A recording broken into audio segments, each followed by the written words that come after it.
إنما المؤمنون الذين إذا ذكر الله وجلت قلوبهم وإذا تليت عليهم آياته زادتهم إيمانا وعلى ربهم يتوكلون.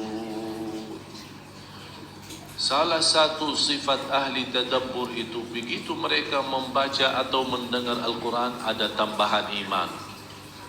Iman naik. Iman naik.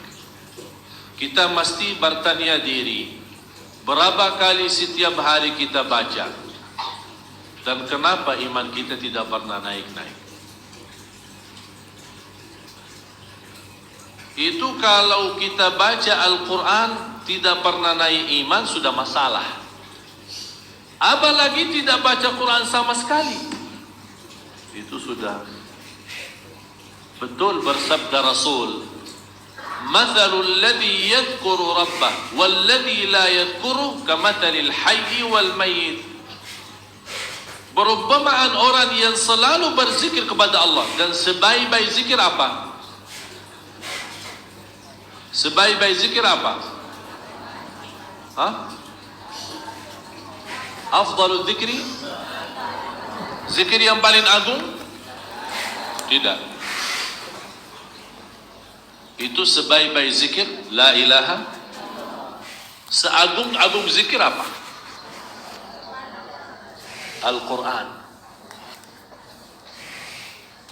Al-Quran sendiri dibacakan itu sudah namanya zikir.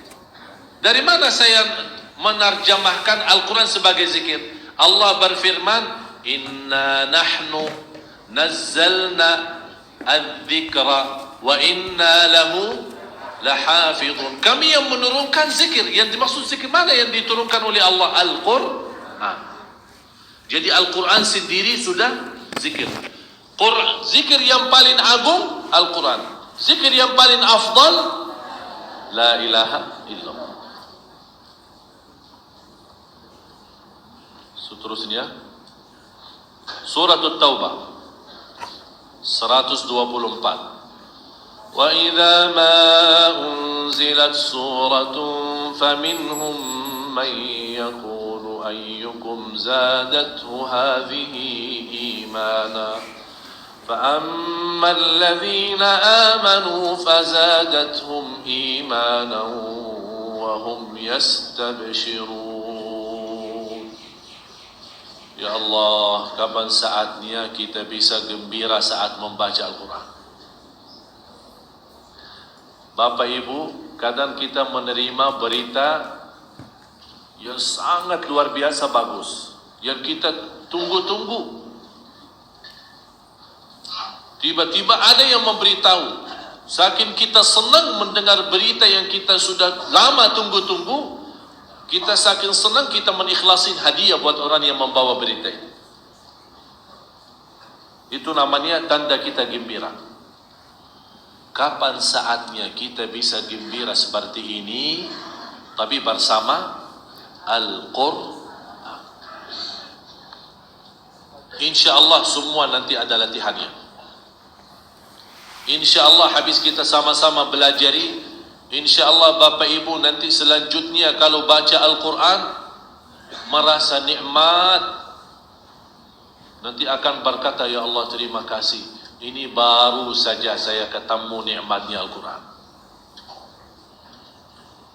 Ternyata benar kata orang saleh, sebelum dia menikmati Al-Quran, dia bilang saya membaca Al-Quran 20 tahun tapi tidak ada rasanya. Tapi begitu saya mempelajari kenikmatan Al-Quran, alhamdulillah sisa umur saya hidup dengan nikmatnya Al-Quran. Malah begitu datang sakratul maut, istrinya menangis. Dia berkata sama istrinya, kenapa kamu nangis? Dia jawab, kehilanganmu. Suami saya mau meninggal. Jangan nangis, karena saat ini saya lagi sangat bahagia dan gembira. Alhamdulillah, Allah berikan sisa umur saya mampu mengkhatam Al-Quran 50.000 kali.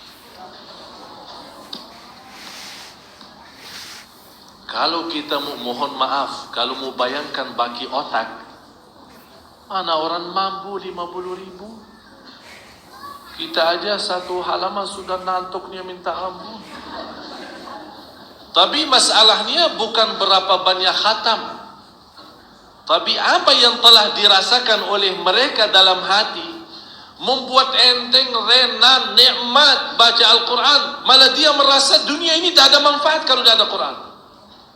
Malah salah satu orang salih dia berkata, yang membuat aku cinta dunia karena ada Quran dan salat malam. Yang membuat aku cinta dunia karena ada Quran dan salat malam. Kalau tidak ada Quran dan salat malam, saya tidak mau hidup di dunia. Allahu Akbar. Apa yang mereka rasakan sambil mereka melihat dunia ini indahnya luar biasa.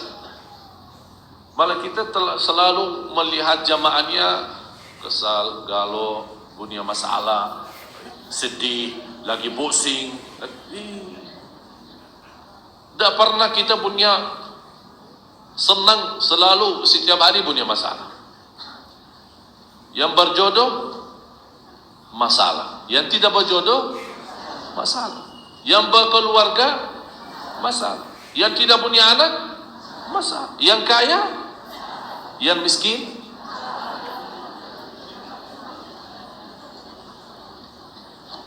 jamaah Sunda Kelapa, masalah. Jamaah masjid lain, sama. Wala haula wala quwata. Salah satu yang membuat kita nikmati hidup, dan itulah yang saya mengharapkan. Demi Allah Bapak Ibu, kalau Allah boleh bukakan hati saya untuk Bapak Ibu melihat bagaimana rasa saya sayang sama Bapak Ibu, insya Allah berterima kasih kepada Allah. Salah satu yang membuat, karena saya sayang Bapak Ibu, saya harap dan selalu memohon kepada Allah, ya Allah, apa yang telah Engkau berikan kepada saya, kenikmatan, keindahan Al-Quran ini, ya Allah tolong bagikan kepada jamaah semua, supaya mereka bisa nikmati. Sisa umur kita tidak tahu berapa. Masa kita sambil mati belum dapat nikmati Al-Quran? Na'udzubillah. Apalagi kalau sepanjang sisa umur kita, biar 10 tahun atau kurang lebihnya, kita bisa nikmat. Malah setiap hari bertambah nikmat demi nikmat. Ya Allah, cuba lihat rasanya apa kalau batin kita selalu merasa bangga dan bahagia. Itulah yastabshirun, mereka gembira. Seterusnya di surat Al-Isra ayat 107, 108 dan 109. Mohon terjemahannya nanti Bapak Ibu masing-masing nanti dibuka di dalam Al-Quran. Surat Al-Isra ayat 107, 108, 109. Terus kemudian surat Al-Furqan ayat 73.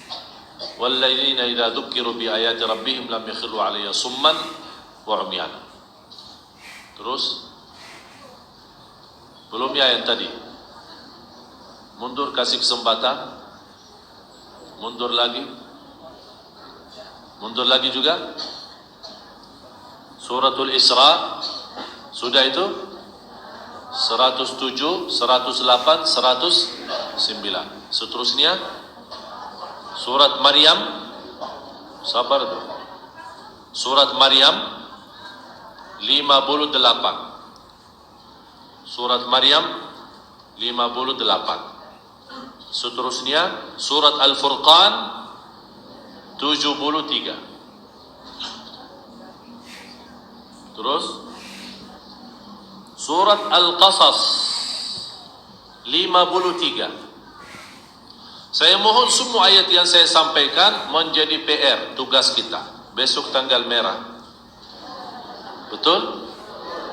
Libur kerja tapi tidak libur belajar. Seterusnya dari semua ayat yang saya sampaikan, tolong ini seindah-indahnya. Surat Az-Zumar 23. Salah satu surah yang paling saya suka selain surat Al-Baqarah, surat Az-Zumar ini. Karena di dalamnya, di dalam surat Az-Zumar ada satu ayat yang memberikan harapan setinggi-tingginya bagi orang yang sudah putus asa gara-gara dosa maksiat. Dalam satu ayat Allah rubahkan putus asa menjadi penuh dengan harapan walaupun dosanya sudah melalui batas. Ini yang membuat saya suka surat Az-Zumar ini. Dan salah satu ayat yang membuat saya suka ayat ini, surat Az-Zumar ayat 23. Kalau bisa Bapak Ibu kita masuk dalam golongan ini yang bisa merasakan keindahan Al-Quran, itu luar biasa. Kesimpulan dari beberapa ayat yang saya sampaikan, kita tampilkan atau menimbulkan 7 sifat. Dari ayat tadi, dari ayat-ayat yang sudah disampaikan, sudah Bapak Ibu menuliskan, ini kesimpulannya, intinya, isinya. Tinggal Bapak Ibu nanti dalam 7 poin ini, itu namanya, tolong dituliskan namanya. 7 ini namanya apa? 7 sifat ahli tadabbur. Sifat ahli tadabbur memiliki 7 sifat. Apakah harus membawa 7 semua? Tidak. Walaupun satu-satunya kita boleh dapat, itu sudah termasuk ahli tadabbur. Kalau kita sudah termasuk ahli tadabbur, berarti kita sudah termasuk ahlul Qur'an. Yang pertama, bersatuannya hati dan pikiran ketika membaca Al-Quran.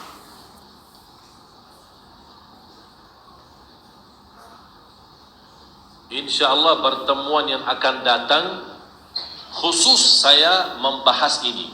Bagaimana cara saya bisa membukakan hati dan mensatukan hati dengan fikiran supaya saya bisa nikmati Al-Quran. Walaupun saya tidak mengerti isinya. Saya tidak mengerti. Kuncinya apa? Caranya bagaimana? Ini insyaAllah yang akan menjadi bahasan saya hari Rabu insyaAllah yang akan datang.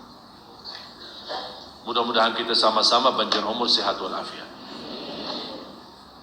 Terus yang kedua, menangis akan takut kepada Allah Subhanahu wa taala. Kalau Bapak Ibu masih ingat, saya pernah menyampaikan kalau belum bisa benar-benar nangis saat membaca Al-Quran, latihannya pura-pura. Itu langkah pertama, pura-pura nangis. Ini yang ibu-ibu, bapak-bapak yang suka baca Yasin setiap hari.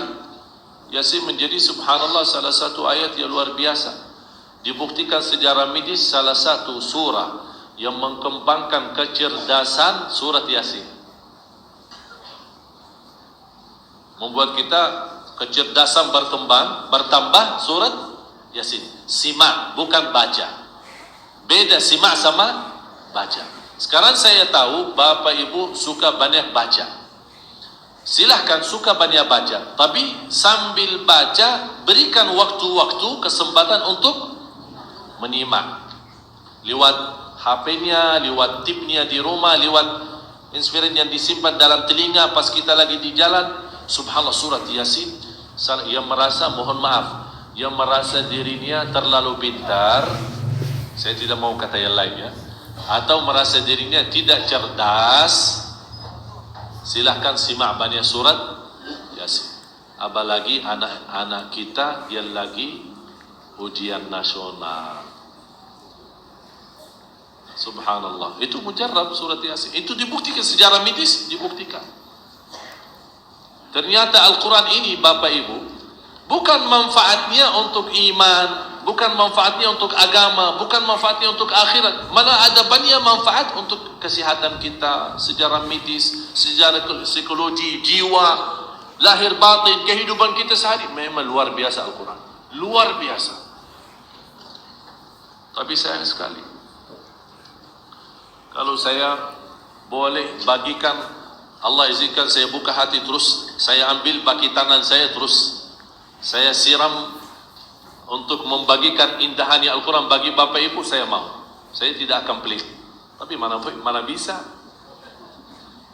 Tapi mudah-mudahan lewat belajaran ini yang sama-sama, mudah-mudahan apa yang saya niatkan untuk Bapak Ibu mudah-mudahan bisa sampai. Supaya insya Allah saya hidup maupun saya mati, Bapak Ibu mudah-mudahan panjang umur, sihat walafiat, dimanapun berada, baca Al-Quran, habis mendapatkan kunci-kuncinya, insya Allah akan nikmati.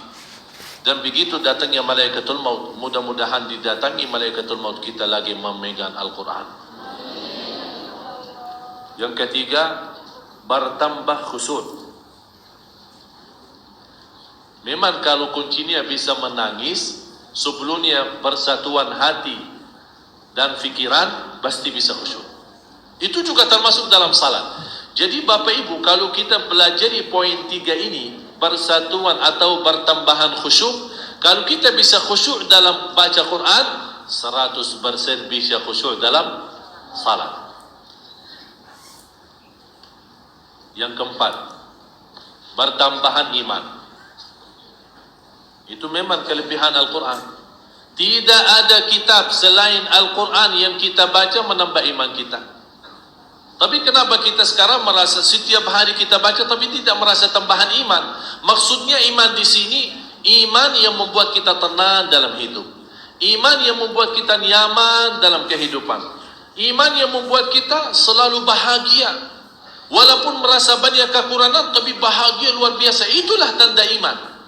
Bagaimana supaya, karena iman sebenarnya sebuah peristiwa batin, bukan sesuatu. Kalau Islam lahir, Islam zahir, gerakan ibadah itu Islam. Jadi kalau kita bisa melihat seorang bekerja ibadah, kita bilang, oh misal ada orang salat, oh ini orang Muslim, ini orang Islam. Tapi kita tidak bisa bilang ini orang iman, karena iman memang di dalam batin kita. Tapi kata ulama, boleh menjadi salah satu saksi baik.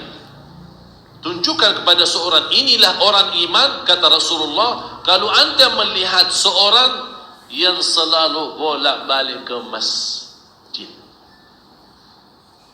Karena bukan orang Islam yang bisa begitu, hanya orang mukmin, orang beriman.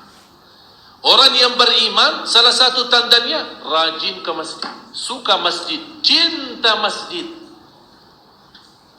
Jadi bukan hanya karena 5 waktu, di luar 5 waktu dia memang hatinya sudah tergantung kepada masjid. Dia merasa kalau keluar dari masjid, ya Allah, kapan datangnya besok supaya saya datang duluan ke masjid. Rasanya luar biasa. Kata Rasulullah, kalau anda melihat seorang yang suka bolak-balik ke masjid, saksikanlah ini orang beriman, bukan berislam. Karena bukan semua muslim mampu selalu ke masjid. Malah kata ulama, kalau mau tahu diri mukmin atau munafik, karena mukmin hal batin, munafik hal iman, hal batin. Kemunafikan batin sama, beda sama Islam. Islam sama kufur. Islam kafir niata zahir. Kalau kita melihat ada orang kerjain Islam, ibadah, salat apa, oh ini Islam. Tapi kalau ada orang tidak mengerjain perintah Islam, ini bukan. Tapi kalau soal iman dan munafik, kita kan tidak bisa, ini kan hal batin, hal dalam. Kata ulama, kalau mau tahu diri, nah, sekarang ini bukan urusan sama lain, urusan sama diri sih. Kalau ulama berkata, kalau mau tahu diri orang mukmin atau munafik, coba posisi anda salat berjamaah, apalagi salat subuh, rajin, suka, cinta, itu tanda iman. Kalau salat subuh tidak ada dalam schedule, itu tanda orang munafik. Terserah kita milih. Itu istilahnya periksa diri. Ada kalau mau ke rumah sakit kan ada check up ya. Kalau mau check up tapi sendiri, tidak perlu ke rumah sakit. Mau tahu saya mau tahu diri. Apakah saya orang munafik atau orang mukmin? Gimana salat subuh? Kalau ada apa namanya yang buat tes panasnya apa? Termometer ya, disimpan dalam lidah kita atau dalam ini, terus kemudian dia tahu panasnya berapa, normal atau terlalu panas atau di bawah normal. Tapi sekarang kita mau tahu ini gimana posisi hati saya, iman atau mana yang lebih banyak, munafik atau iman? Lihat salat subuhnya. Salat subuh termometer munafik dan iman. Termometernya salat subuh. Kalau anda ahli salat subuh, berarti anda termasuk orang mukmin yang dijamin oleh Allah imannya. Malah kata Rasulullah SAW, barang siapa yang salat subuh berjamaah, itu Allah berikan pahala seolah-olah dia salat sepanjang malam. Padahal sepanjang malam kita nikmati itu. Hanya salat 2 rakaat Allah berikan pahala seperti salat malam dari Isya sampai subuh. Masya Allah, nikmat. Sudah faham? Ayo mari kita sama-sama salat subuh hari Jumat. Datang ya, ayo datang. Saya insya Allah besok Jumat salat subuh bersama-sama di masjid ini. Insya Allah saya mengajak Bapak Ibu dan saya akan membawakan cerita yang terindah yang telah Rasulullah menceritakan kepada sahabat. Dan sebagaimana saya sudah janjikan, insya Allah setiap Jumat salat subuh saya bawakan satu cerita. Jadi tidak lama-lama, sekalian kita sarapan bersama-sama. Jadi mohon Bapak Ibu, karena Jumat tidak berpuasa, yang suka masak di rumah boleh bawain. Buat saya aja ya, tidak boleh banyak-banyak. Terus yang kelima, kita singkatkan saja. Yang kelima, merasa gembira. Bagaimana rasa gembira? Bagaimana menikmati? Bagaimana kita merasa senang saat membaca Al-Quran? Nanti ada poinnya. Jadi ini masing-masing 7 poin ini atau 7 sifat ahli tadabbur ini kan sifat secara umum ya. Secara umum, secara total. Tapi setiap sifat ini punya sistem cara.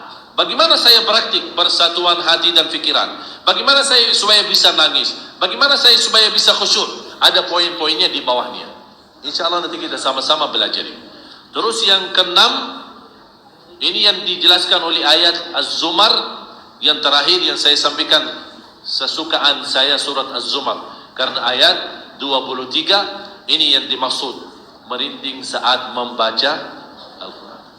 Dan saya yakin Bapak Ibu pasti ada satu saat yang mungkin jarang, tapi ada saja satu saat begitu kita menyimak bacaan imam atau kita sendiri saat baca tiba-tiba merinding pada kita. Ada enggak? Alhamdulillah. Yang merasa belum ada angkat tangan. InsyaAllah tidak ada yang belum ada. Mudah-mudahan tidak ada. Kalau sudah, walaupun mungkin setahun sekali, sebulan sekali, pokoknya pernah kita rasakan merinding saat. Kalau sudah ada rasa merinding, Alhamdulillah, ya Allah terima kasih ada nikmatnya itu. Walaupun belum begitu sempurna, tapi bagaimana sistemnya kita bisa merinding setiap hari. Yang terakhir, salah satu kenikmatan, InsyaAllah Bapak Ibu habis sudah belajar 6 poin 1, 2, 3, 4, 5, 6. Otomatis saat kita sudah menikmati Al-Quran, secara tidak sadar akan bersujud lillahi ta'ala.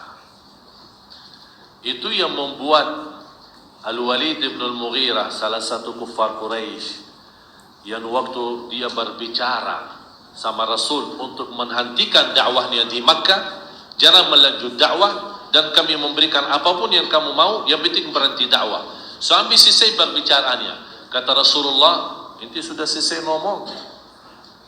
Kata beliau, sudah selesai, udah kasih saya kesempatan sekarang saya berbicara. Dan itu salah satu kemuliaan akhlak Rasul. Kalau ada yang berbicara, Rasul suka diam sampai orang yang berbicara selesai apa yang dia ingin sampaikan. Jadi kalau ada orang berbicara, biarpun kita tahu, sudah tahu apa yang lain, sudah, tidak usah lanjut, sudah tahu.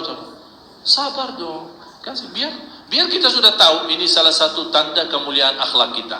Biarpun kita tahu orang berbicara, kita lebih banyak menyimak dan mendengar dengan baik. Begitu dia selesai perbicaraannya, baru kita boleh sampaikan pendapat kita. Jadi jangan kita berantem berbicaraan, suka berlawangan, mujadalah, saling berantem dalam berbicaraan kita, akhirnya sama-sama tidak mendapatkan manfaat. Tapi begitu kita membaca, menikmati, begitu orang kafir selesai berbicaraannya, kata Rasulullah, ya udah, antum selesai bicara, biar saya sekarang yang berbicara. Dan Rasulullah SAW membacakan surat Fussilat, Hamim, Tanzilun minal Rahmanir Rahim, Kitabun Fussilat ayatu Qur'anan Arabiyyan, dan seterusnya, sampai Rasul sampai kepada satu ayat yang ada di dalamnya sujud tilawah. Orang kafir saking nikmatnya isi ayat itu, Rasul bersujud, orang kafir tanpa sadar ikut sujud. Itu namanya tubuh badan kita pun patuh dan taat terhadap keindahan Al-Quran, walaupun orang kafir. Apalagi kalau orang muslim. Sungguh Bapak Ibu, kalau kita bisa menikmati Al-Quran, fantas kalau kita sujud syukur lillahi ta'ala. Ya Allah, ternyata Al-Quran ini nikmat. Allahu Akbar, sujud syukur. Ya Allah, tolong. Dalam sujud kita boleh berdoa, ya Allah, keindahan ini jangan sampai habis. Ya Allah, mudah-mudahan keindahan ini seterusnya membawa manis dalam kehidupan saya. Mudah-mudahan apa yang saya sampaikan bermanfaat. Mudah-mudahan Bapak Ibu semua yang hadir serta keluarganya, teman-temannya yang kita sayangi dan kita cintai, mudah-mudahan mendapatkan kenikmatan indahan Al-Quran, kenikmatan nikmatnya Al-Quran, kenikmatan manisnya Al-Quran.